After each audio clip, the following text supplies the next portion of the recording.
Hello Internet, or if you're watching this in third block government with Deerdelf, hi government class. So today is current event day, which pretty much means we don't learn much, but we get caught up in the news.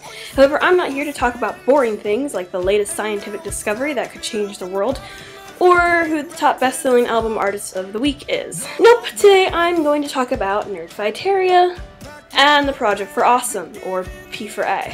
But really, Nerdfighteria is just the background information that gives way to the Project for Awesome. Nerdfighteria is the online community created several years ago in 2007 by John and Hank Green. John is the best-selling author of Looking for Alaska, Paper Towns, An Abundance of Catherine, and The Fault in Our Stars. Hank Green is an iTunes artist featuring songs such as Accio or Accio, Deathly Hallows. I need Harry Potter, like a Grimsby love needs water. Now Saturday approaches my need grows. Oh, Accio, Deathly Hallows, Incendio, book sales and barbers. It'll be like Phoenix tears on a broken nose.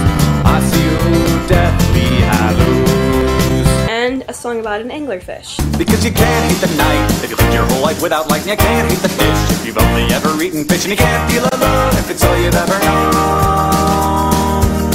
Yeah, the deep sea anglerfish has no reason to be happy, but she has no freaking idea what else to be. That year, 2007, on December 17th, John and Hank Green created the first Project for Awesome. Nerdfighteria is based on decreasing world suck and increasing world awesome. I even have an app on my MacBook Pro that tells me how the world is doing on the World Suck Index. Currently, it's at elevated, with a subtext of jokes that you wouldn't get if you weren't a true nerd fighter. But this is the reason why we base our lives on the initialism DFTBA, or Don't Forget to Be Awesome. It's not an acronym because we don't say DFTBA, unless you're weird like me. In fact, most nerd fighters have some public form of showing that they're a nerd fighter. For me, it's the license plate on my car. It reads IDF2BA. But what makes us nerd fighters? Well, for one, we're not technically made of organs and bones and blood.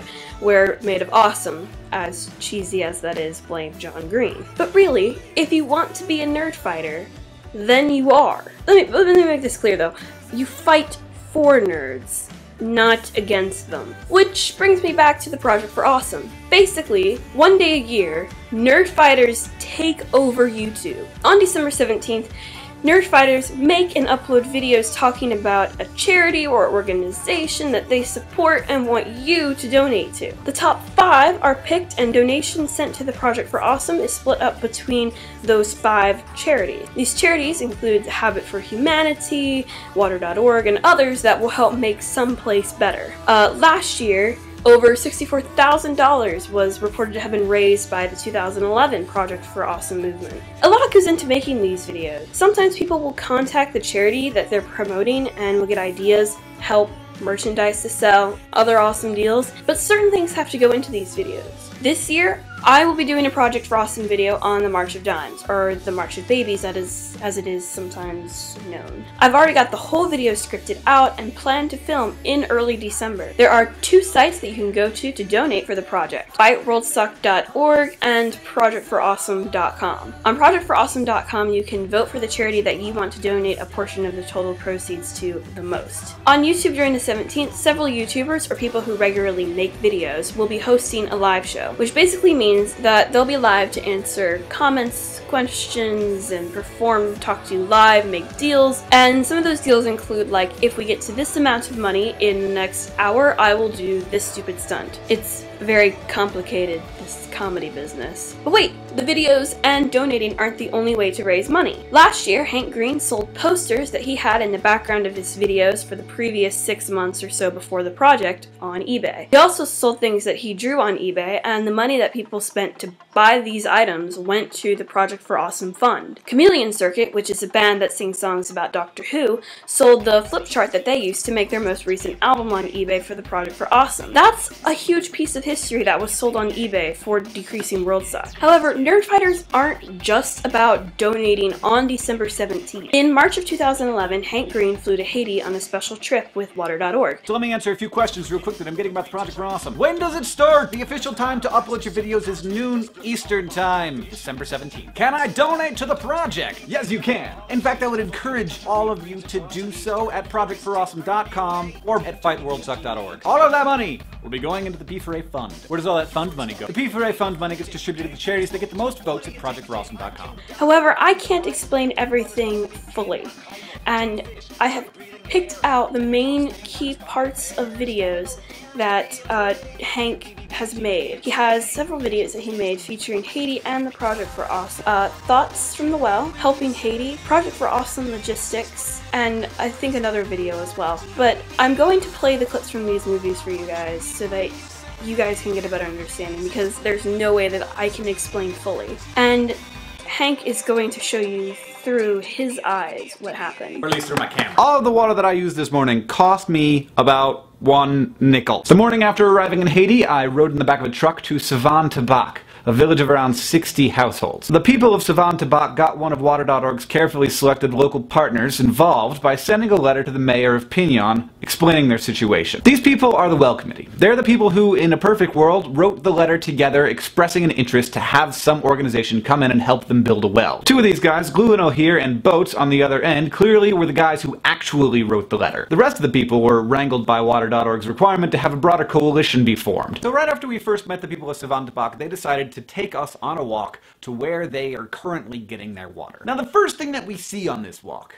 is the broken well. The well that was built at some point and broke who knows how long ago. Several of the older members of Savann, Tabak had a great time arguing about when the well last worked. There was no consensus, but there was a great deal of arguing, which is, I guess, one of the ways that you pass the time while you're walking to the well. So we were walking, and walking some more, and then we're still walking, and then we got to the sugarcane mill. So after our tour of the sugarcane processing plant, we walked a little more, and then we kept walking. And then we walked some more, and I kept seeing these houses on stilts, and I had to ask about that. And I was told that, in fact, people don't live up there.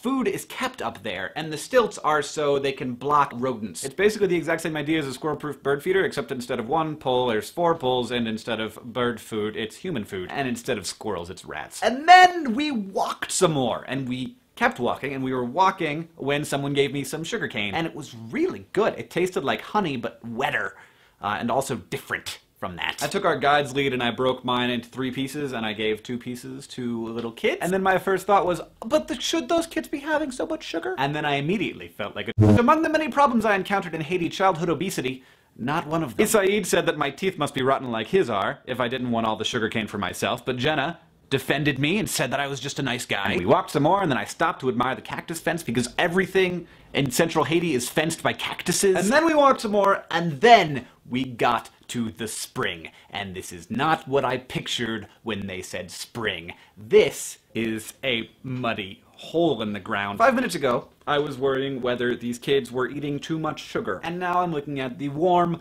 muddy hole in the ground where they get their water. As we were walking back, the translator was talking to Jean-Baptiste, and I could tell that something had gone wrong in the conversation. And I didn't know what, and I didn't ask at the time, but later I asked our translator what had happened. She was asking Jean-Baptiste what the village had done for Carnival this year. And Carnival is like the biggest, funnest time in Haiti. And Jean-Baptiste said that they had done nothing this year for Carnival, and our translator wouldn't believe her. She said, of course you must have done something fun for Carnival, just a little something. And Jean-Baptiste was avoiding the subject, and finally she just came out and decided to tell her that right around that time, about 6 people in a village of 60 households had died of cholera. Cholera is not a nice disease, and if you have it and don't get to a doctor or a hospital within a couple of days, there's a really good chance that you die. People get cholera from drinking dirty water.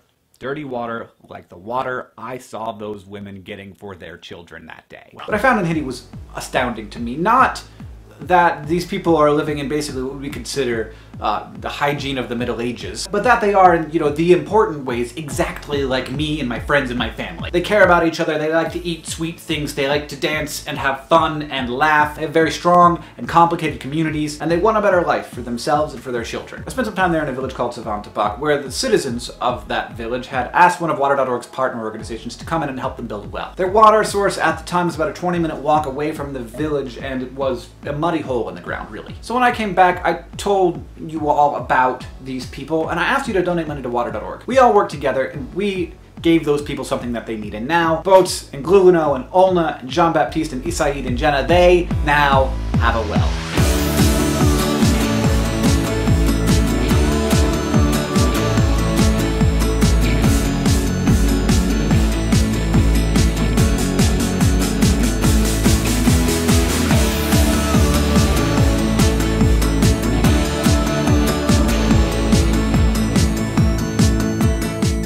Thanks to Nerdfighteria and Water.org, those people have more than just a well. They have a community-owned asset that people pay a fair price to use, and that money goes into maintaining that asset, so that 20, 30, 50 years from now, those people still have a source of clean water. They've built something that the community's invested in, has control over, and cooperatively maintains. And now because of this resource, they have more time to grow their economy, to educate themselves and their children, because they can spend less time going to get water and less time being sick. I hope that you guys enjoyed this video so much and that you learned a lot. And I will see you guys in class right now.